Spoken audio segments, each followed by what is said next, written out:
बात करते हैं पैथोजेनेसिस ऑफ एथेरोस्क्लेरोसिस।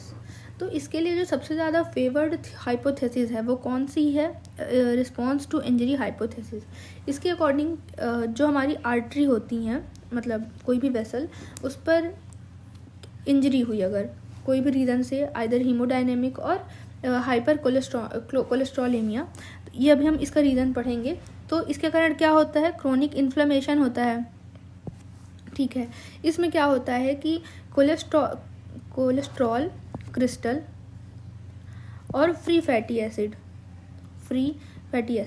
ये क्या होते हैं? डिपॉजिट हो जाते हैं किसमें? मैक्रोफेज में एक्यूमुलेट हो जाते हैं। ठीक है, तो इसके कारण क्या होता है? इन्फ्लेमेशन इनिशिएट होता है इन्फ्लेमेशन, और इसका क्रोनिक इन्फ्लेमेशन होने के कारण क्या होता है? एथेरोस्क्लेरोसिस का मैकेनिज्म स्टार्ट हो जाता है। तो अब हम इसके पैथोजेंस, ये तो हमने जनरल बात कर ली, अब हम इसके डिटेल्ड एक्सप्लेनेशन पे जाते हैं। तो सबसे पहले हम बात करते हैं कि रीज़न क्या है जिसके कारण एंडोथेलियल में इंजरी होता है या उसका डिस्फंक्शन होता है। तो इंजरी और डिस्फंक्शन, ठीक है, तो इसमें देखिए क्या होता है, दो रीज़न है। एक तो हीमोडायनेमिक हो सकता है, मतलब हीमोडायनेमिक डिस्टर्बेंस, और दूसरा होता है आपका हाइपर कोलेस्ट्रॉलेमिया।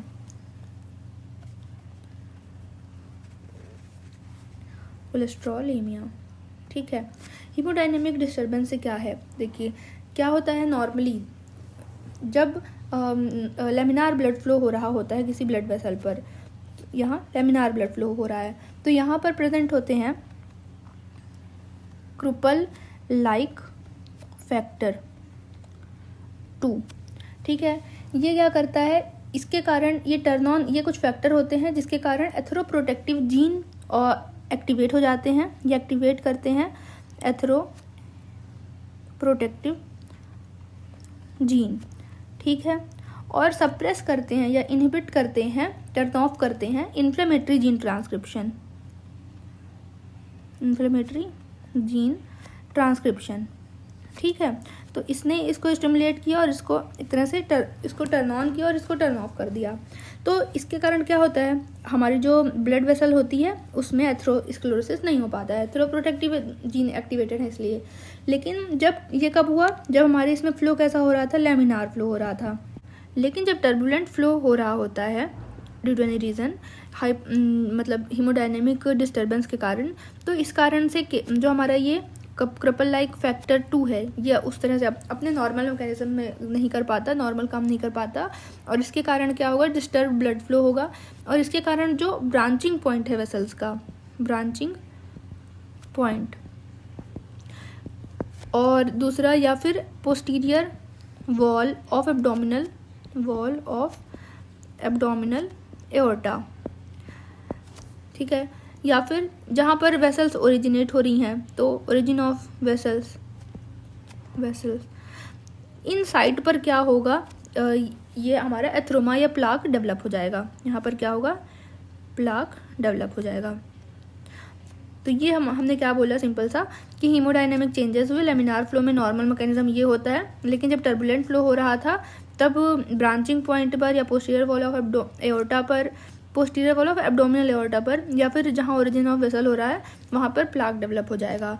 तो एक तो ये हो गया रीज़न, हीमोडायनेमिक डिस्टर्बेंसेस। या फिर दूसरा रीज़न है आपका हाइपर कोलेस्ट्रॉलेमिया, मतलब पर्सन के अंदर बहुत ज़्यादा cholesterol level, blood cholesterol level बहुत ज़्यादा हो गया है, या हमें बोलना चाहिए डिसलाइपोप्रोटीनेमिया हो गया है। तो ऐसी कंडीशन में क्या होता है, ये इसके कारण भी क्या होता है, एथेरोस्क्लेरोसिस या इंजरी होती है, डिसफंक्शन होता है। तो अब देखिए इसमें क्या होता है कि जो लाइपोप्रोटीन रिसेप्टर होते हैं, लाइपोप्रोटीन रिसेप्टर प्रेजेंट होते हैं, उनमें क्या हो जाता है, म्यूटेशन। और लाइपोप्रोटीन रिसेप्टर कह लें या हम एपोप्रोटीन रिसेप्टर कह सकते हैं, ये आपने बायोकेम में पढ़ा होगा, एपोप्रोटीन रिसेप्टर। तो इनके कारण ये इन म्यूटेशन क्यों हो जाता है, कुछ अंडरलाइंग डिजीज हो, जैसे कि नेफ्रोटिक सिंड्रोम, अल्कोहलिज्म हो, बहुत एक्सेस अल्कोहल इनटेक हो, या हाइपोथायरॉयडिज्म और diabetes mellitus. Nephrotic syndrome, alcoholism हो, या फिर हाइपोथायरॉयडिज्म हो, और या फिर डायबिटीज़ मिलाइटस हो, तो इन केसेस में क्या होता है, म्यूटेशन हो जाता है इन रिसेप्टर्स का, और इसके कारण क्या होता है कि या तो एलडीएल का लेवल बढ़ जाएगा, एलडीएल लेवल कोलेस्ट्रॉल लेवल बढ़ जाएगा, या फिर जिसे हम बैड कोलेस्ट्रॉल कहते हैं, या फिर एचडीएल इसका क्या हो जाए कम, ये गुड कोलेस्ट्रॉल जिसे हम कहते हैं ये कम हो जाए, या फिर इसके अलावा एबनॉर्मल लाइपोप्रोटीन बनना शुरू हो जाए, एबनॉर्मल लाइपोप्रोटीन। तो ये कुछ रीज़न होते हैं जिसके कारण हाइपर कोलेस्ट्रॉल हो जाता है, बहुत ज़्यादा ब्लड कोलेस्ट्रॉल हो जाता है ब्लड में। तो ये कंडीशन हो जाती है जिसके कारण इंजरी या फिर डिस्फंक्शन होता है एंडोथीलियम का। ठीक है, फिर उसके बाद अदर कुछ रीज़न है जैसे होमोसिस्टीन या इम्यून कॉम्प्लेक्स में ही कुछ, मतलब कुछ ऑटो इम्यून डिजीज़ हो कुछ ऐसा टाइप से, तो इम्यून कॉम्प्लेक्स मीडिएटेड, या फिर इसके अलावा इन्फेक्शियस एजेंट कोई हो, इन्फेक्शियस एजेंट। ठीक है, तो ये रीज़न होते हैं एंडोथीलियल इंजरी या उसके डिस्फंक्शन के। अब देखिए, एंडोथीलियम की इंजरी हो जाती है तो इसके कारण क्या होता है, एथेरोस्क्लेरोसिस डेवलप होता है। इसके कारण क्या होता है, डेवलप एथेरोस्क्लेरोसिस। ठीक है, अब इसमें क्या क्या इंक्लूडेड है, क्या क्या इंक्लूडेड है इसमें, तो सबसे पहला इंक्रीज्ड वैस्कुलर परमिएबिलिटी। ठीक है, देन इंक्रीज्ड ल्यूकोसाइट एडहेशन,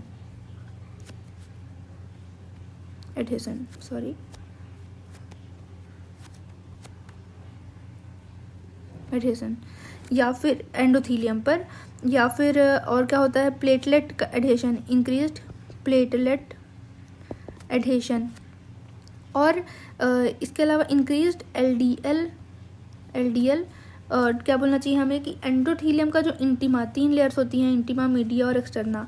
तो ये जो इंटीमा है उस, और इधर ये ब्लड वेसल है सपोज, ठीक है, तो ये ब्लड वेसल का ल्यूमेन है और ये उसकी 3 लेयर्स हैं। ठीक है, तो इसमें इंटीमा, मीडिया और एक्सटर्ना है, तो जो हमारा एलडीएल है वो इसको क्रॉस कर जाए, है ना। तो एक तो वेस्कुलर परमिएबिलिटी हुई थी, उसमें एलडीएल भी परमिएबल मतलब क्रॉस कर जाता है। तो movement of LDL across the endothelium into the intima, increase LDL movement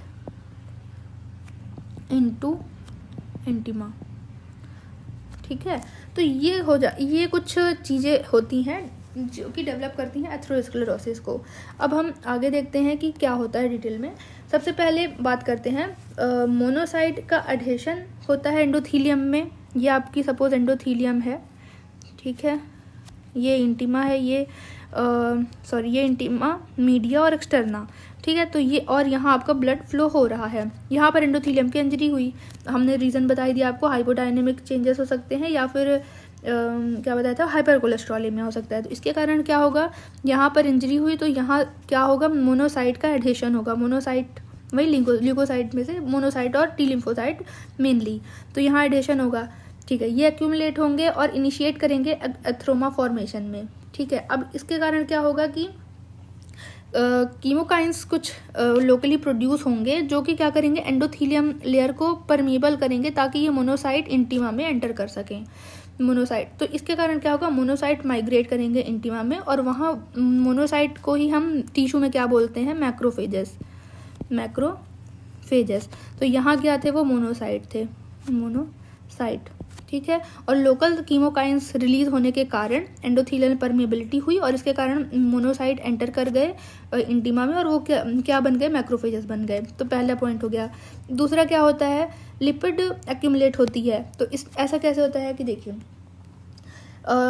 LDL जो था वो यहाँ ब्लड पर था, तो ये भी क्या होता है, in the cell in during the endothelium injury, ये भी एंटर कर जाता है हमारे इंटीमा में। ठीक है, अब होता क्या है कि यहाँ इंटीमा में तो एलडीएल आ गया, अब यहाँ एलडीएल को क्या होता है, ऑक्सीडाइज्ड।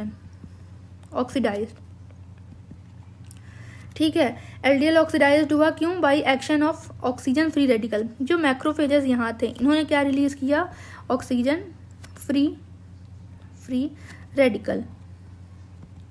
ठीक है, इन्होंने क्या किया, ऑक्सीडाइज करा एलडीएल को, तो अब ये क्या बन गए, ऑक्सीडाइज्ड एलडीएल। ऑक्सीडाइज्ड LDL, ठीक है। अब ये थोड़े हार्मफुल होते हैं। तो अब क्या होता है, जो मैक्रोफेजेस यहाँ पर थे, कौन से, ये वाले मैक्रोफेजेस जो थे इंटिमा में, ये क्या करेंगे, इस ऑक्सीडाइज्ड LDL को इनगल्फ कर लेंगे, ठीक है। तो और इनगल्फ करेंगे तो इसको क्या हम बोल रहे हैं, इनगल्फ्ड बाय मैक्रोफेजेस।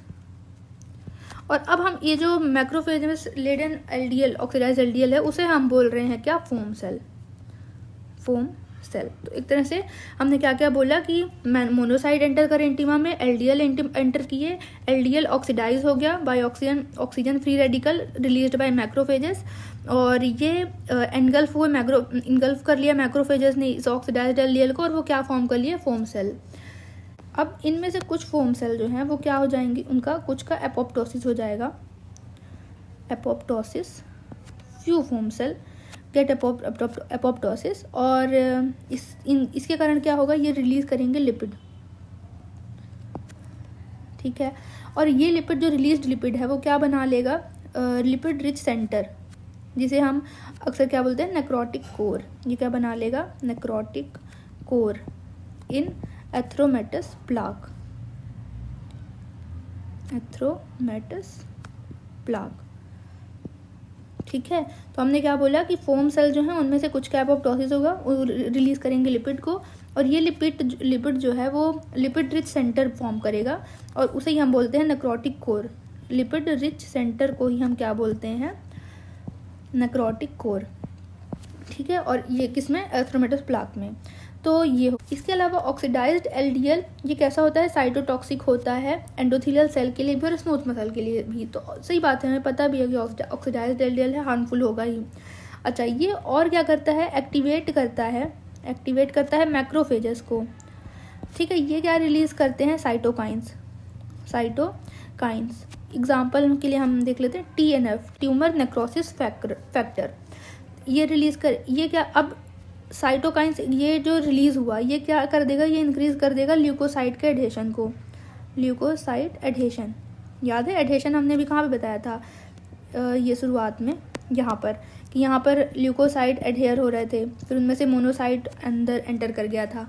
तो ये जो हमारा रिलीज हुआ कौन, TNF, ये क्या करेगा, एडहेशन को इंक्रीज कर देगा। इसके अलावा जो कीमोकाइंस रिलीज होंगे, साइटोकाइंस रिलीज और कीमोकाइंस रिलीज होंगे। एग्जाम्पल के लिए हम बोल देते हैं MCP, मोनोसाइट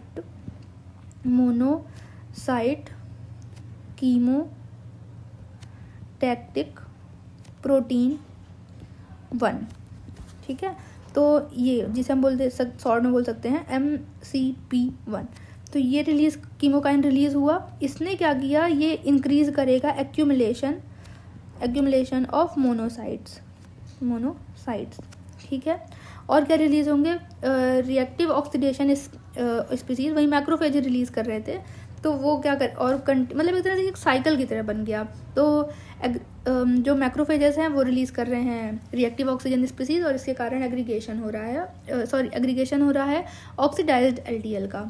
तो फिर से एक बार मैं रिवाइज करा देती हूँ। मोनोसाइट एंटर कर गए, मोनोसाइट यहाँ से एंटर किए, देन यहाँ मोनोसाइट मैक्रोफेजेस है और LDL है, ये कन्वर्ट हुआ ऑक्सीडाइज्ड LDL में by oxygen free radical. Oxidised LDL को इनगल्फ किया मैक्रोफेजेस ने और वो कन्वर्ट हो गए फोम सेल में। फ्यू फोम सेल थे वो एपोप्टोसिस के थ्रू लिपिड में ब्रेक हो गए और लिपिड रिच सेंटर फॉर्म किए, जिसको हम बोलते हैं नेक्रोटिक कोर। और इसके अलावा इन्होंने क्या, ऑक्सीडाइज्ड LDL ने क्या किया, इन्होंने एक्टिवेट किया मैक्रोफेजेस को, ताकि वो cytokine, example TNF, tumour necrosis factor को रिलीज करते हैं, और ये ल्यूकोसाइट को एडहेशन को इंक्रीज कर देते हैं। देन कीमोकाइंस तो भी रिलीज होते हैं, जैसे कि मोनोसाइट कीमोटैक्टिक प्रोटीन 1, तो MCP1, तो ये क्या कर देते हैं, इंक्रीज कर देते हैं एक्यूमुलेशन ऑफ मोनोसाइट, ठीक है। अब देखिए इंजर्ड एंडोथीलियम, उसके कारण क्या हुआ, प्लेटलेट एक्टिवेट हो गए, ठीक है। मैक्रोफेजेस भी एक्टिवेट हो गए थे, मैक्रोफेजेस। और क्या कहना चाहिए, हमारी वॉल, मतलब वेस्कुलर वॉल सेल, ये सब क्या हो गए, एक्टिवेट हो गए। इन्होंने क्या किया कि रिलीज किया ग्रोथ फैक्टर, ये क्या रिलीज किए, growth factor, for example PDGF, platelet derived growth factor, ठीक है। इसके कारण और क्या हुआ, प्लेटलेट का फर्दर एडिशन हुआ, प्लेटलेट एडिशन। अब और इसके अलावा ये ग्रोथ फैक्टर ने क्या किया, जो स्मूथ मसल सेल्स थी उनको इसके कारण माइग्रेशन हुआ स्मूथ मसल सेल का, क्या कहना चाहिए, आर्टेरियल मीडियस या सर्कुलेटिंग प्रिकर्सर जो स्मूथ मसल सेल के होते हैं, टू द इंटीमा। मैं फिर से रिपीट करती हूँ, जो रिलीज हुए ग्रोथ फैक्टर, तो उसके कारण क्या हुआ कि जो आर्टरी की क्या बोला था हमने, इंटीमा मीडिया और एक्सटर्ना होती है, तो मीडिया से कुछ स्मूथ मसल सेल या फिर सर्कुलेटिंग क्या कहना चाहिए प्रिकर्सर जो स्मूथ मसल सेल के हैं, उनको इसने क्या किया, माइग्रेट करा दिया इंटीमा में। तो फिर से देखिए क्या कहा हमने, इंजर्ड एंडोथीलियम थी, उसके कारण प्लेटलेट एक्टिवेट हुए, मैक्रोफेजेस एक्टिवेट हुए, वेस्कुलर वॉल सेल एक्टिवेट हुई, इन्होंने रिलीज़ किया ग्रोथ फैक्टर को। ये ग्रोथ फैक्टर क्या रिलीज़ कर, जैसे कि example platelet derived growth factor, इन्होंने क्या किया कि जो सर्कुलेटिंग प्रिकर्सर सेल हैं स्मूथ मसल की या फिर मीडिया में जो स्मूथ मसल सेल्स हैं, तो उनको इसने कहाँ माइग्रेट करा दिया, इंटीमा में। ठीक है, तो ये हो गई बात। देन उसके बाद आते हैं कि यहाँ पर स्मूथ मसल का क्या हुआ, अब प्रोलिफरेशन, स्मूथ मसल सेल का प्रोलिफरेशन हो रहा है। ठीक है, ये प्रोलिफरेशन क्या, इसके कारण क्या रिलीज होगा, ये प्रोड्यूस करेंगे ECM, extra cellular matrix, example collagen या प्रोटियोग्लाइकन। ठीक है, और इसके अलावा कई ग्रोथ फैक्टर भी जो हैं वो इसको क्या नाम है, स्मूथ मसल सेल के प्रोलिफरेशन को इंक्रीज करते हैं।